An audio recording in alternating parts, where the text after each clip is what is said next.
اللہ سبحانہ و تعالیٰ نے قرآن مجید میں انسان کی تخلیق سے متعلق جگہ جگہ بہت تفصیل سے بیان فرمایا ہے۔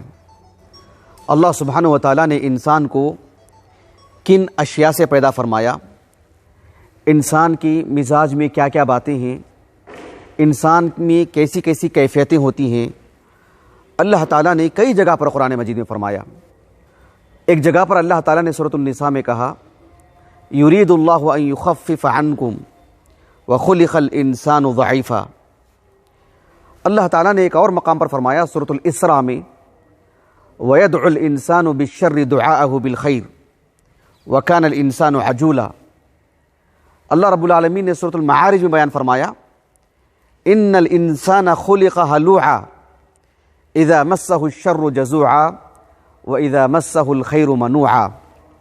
دیکھ رہے انسان کی مختلف کیفیتیں۔ انسان کو اللہ رب العالمین نے کمزور بنایا، اس کی جو تخلیق ہوئی ہے دیگر مخلوقات کے مقابل، پھر اللہ رب العالمین کی شریعت کو سنبھالنے کی جو قوت ہے اس میں کئی ایک طرح سے اللہ رب العالمین نے انسان کی طبعی اعتبار سے اسے کمزور بنایا ہے۔ اللہ سبحانہ و تعالیٰ نے انسان کی ایک صفت یہ بھی بتائی، اس کی کیفیت یہ بھی بتائی کہ وہ بہت جلد باز ہے۔ اس کی زندگی میں جو مشقتیں ہوتی ہیں، جو تکلیفیں اس کو آتی ہیں، صبر نہیں کرتا ہے، بے صبرا رہتا ہے، نتائج پر نظر نہیں رکھتا ہے، دور رس نگاہ نہیں ہے، ذرا سی بھی کچھ خلل دیکھتا ہے اپنی طبیعت میں، اپنی زندگی میں، خود پہ بد دعائیں کرنے لگتا ہے، موت اور ہلاکت مانگتا ہے یا خودکشی کر لیتا ہے۔ اللہ تعالیٰ نے کہا کہ انسان کی طبیعت میں یہ بھی بات ہے کہ انسان بہت ہی بے صبرا، جزا فضا والی طبیعت، یعنی ذرا سی اسے کوئی آفت آتی ہے تو پھر گھبرا جاتا ہے، پریشان ہو جاتا ہے، اسے کچھ مال ملتا ہے تو بہت بخیل بن جاتا ہے۔ متعدد صفات اللہ تعالیٰ نے انسان کے بتائے ہیں، لیکن آج جو نکتہ مجھے بتانا ہے، اللہ تعالیٰ نے سورۃ البلد میں بیان فرمایا لقد خلقنا الانسان فی کبد۔ اللہ سبحانہ و تعالیٰ نے کہا کہ ہم نے انسان کو یعنی کبد میں پیدا فرمایا۔ لقد خلقنا الانسان فی کبد، کیا مطلب ہے کبد کا؟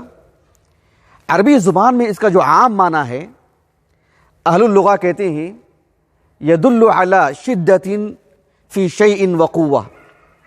کسی بھی چیز میں جو سختی ہوتی ہے نا، سختی ہوتی ہے، صلابت ہوتی ہے، اس میں جو ٹھوس پن ہوتا ہے، کسی بھی چیز میں جو مضبوطی ہوتی ہے، عربی زبان میں اس کا یہ عام معنی ہے۔ لیکن لقد خلقنا الانسان فی کبد، اس کا تفسیری معنی کیا ہے؟ مفسرین اس کے دو معنی بتاتے ہیں۔ لقد خلقنا الانسان فی کبد، عبداللہ ابن عباس رضی اللہ عنہما کہتے ہیں کبد کا ایک معنی یہ ہے کہ الانتصاب۔ کیا معنی الانتصاب کی؟ وہ کہتے ہیں ابن عباس رضی اللہ عنہما، جیسے کہ ابن جریر الطبری رحمہ اللہ نے اپنی تفسیر میں نقل کیا اپنی سند سے، کہ خلق الانسان منتصبا یعنی معتدلا بالقامہ۔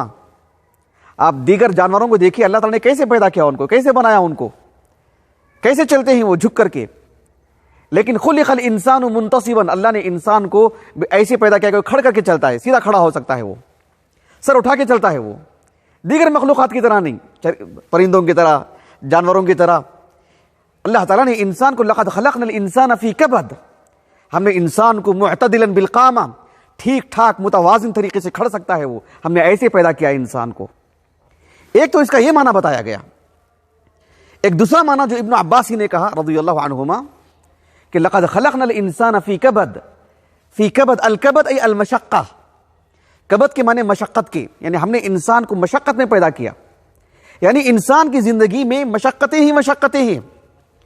انسان ماں کے پیٹ میں رہتا ہے، خون کا لوتھڑا، پھر اس کے بعد ایک گوشت کی شکل اختیار کرتا ہے ہلکا پھلکا، پھر اس کے بعد اس میں روح پھونکی جاتی ہے، پھر مرحلہ کر کے آگے بڑھتا ہے، پھر باذن اللہ اس کی ماں اسے جنم دیتی ہے، اور پھر اس کے بعد اس کے جو دانت نکلتے ہیں، وہاں سے لے کر کے زندگی کے ہر مرحلے میں اس کے لیے ایک مشقت، ایک مشقت ختم ہوتی ہے تو دوسری مشقت آتی ہے، وہ ختم ہوتی ہے ایک اور مشقت آتی ہے۔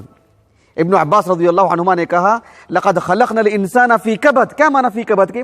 کہا کہ فی الشدہ، الشدۃ فی معیشتہ وحملہ وحیاتہ ونبات اسنانہ، انسان کی زندگی میں جو دانت نکلتے نا بچے کو، وہاں سے لے کر کے اس کی موت تک انسان کی زندگی میں ہر مرحلے میں، 1 سال کا ہوتا ہے بچہ، 2 سال کا ہوتا ہے، 3 سال کا ہوتا ہے، ایک مرحلے کو بڑھتا ہے، تعلیم شروع ہوتی ہے، پھر جو ہے وہ کمانے کے لیے جاتا ہے، شادی ہوتی ہے اس کی، پھر وہ بوڑھا ہوتا ہے، سبحان اللہ العظیم، ایک مرحلے کے بعد ایک مرحلہ، پچھلے مرحلے کی مشقت ختم ہوتی ہے، ایک اور مرحلہ آ جاتا ہے، ایک اور پریشانی آ جاتی ہے۔ اسی لیے حسن بن ابی الحسن البصری رحمہ اللہ نے بہت اچھا معنی بیان کیا ہے اس کا۔ ابن جریر الطبری رحمہ اللہ نے ان کے حوالے سے نقل کیا کہ یکابد امور الدنیا و امور الآخرہ، اللہ نے انسان کی طبیعت میں کیا چیزیں رکھی ہیں؟ کہا کہ لقد خلقنا الانسان فی کبد، انسان کی زندگی میں مشقتیں ہیں، لیکن اللہ نے ہمارے اندر ایسی صلاحیتیں رکھی ہیں، ایسی قوتیں رکھی ہیں، اس طرح کے اللہ سبحانہ و تعالیٰ نے ہمیں بہت ساری نعمتوں سے نوازا ہے کہ ہم یکابر امور الدنیا و امور الآخرہ، انسان دنیاوی اعتبار سے ہر مشکل کا سامنا کرتا ہے، اسے جھیلتا ہے، اسے برداشت کرتا ہے، اسے سنبھال کے لے کے چلتا ہے، اور آخرت کے اعتبار سے بھی جنت کو لے کے جانے والے جو اعمال ہیں، درمیان میں جو مشقتیں آتی ہیں عبادت کے طور پر، عبادتوں میں، سب کا سامنا کرتا ہے ایک انسان، ایک مسلمان۔ یہ مطلب ہے لقد خلقنا الانسان فی کبد کا۔ اللہ سبحانہ و تعالیٰ نے انسان کی زندگی میں مشقتیں رکھی ہیں۔